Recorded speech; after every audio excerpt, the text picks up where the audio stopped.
La raison de votre venue aujourd'hui dans les Ardennes? On a lancé le Climat Tour, donc sur la base du programme que l'on porte pour aller à la rencontre des habitants et aussi à la rencontre des acteurs qui sont engagés et qui réalisent déjà des choses sur leur territoire dans le cadre de la lutte contre le dérèglement climatique.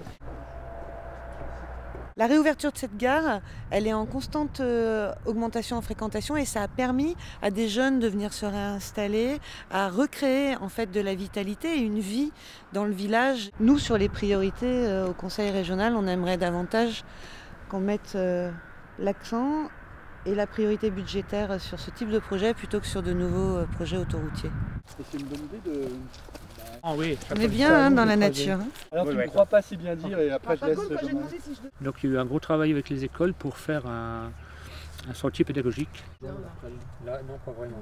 Ceci est une reine des prés. Le lien avec le climat. Entretien de la biodiversité, absorber l'eau, la filtrer aussi.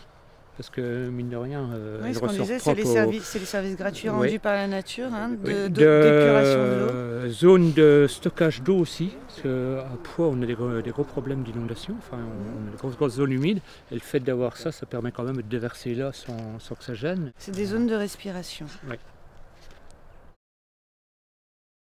Utiliser le vent, ça paraît logique, ou toute autre énergie renouvelable, parce qu'il n'y a pas que le vent, ça paraît logique qu'un territoire se mette en action pour ça.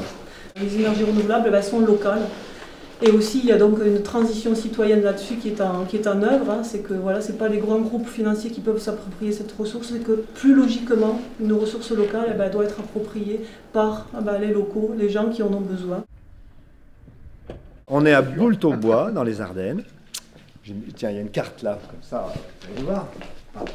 On est là. Et ici, c'est le territoire de la communauté de communes à laquelle nous appartenons. C'est le village de la Hulotte. La Hulotte, le magazine La Hulotte. Que ce soit en agriculture conventionnelle ou en agriculture biologique, c'est très difficile de trouver du personnel formé, surtout en agriculture biologique, parce qu'on a des énormes besoins de personnel en bio.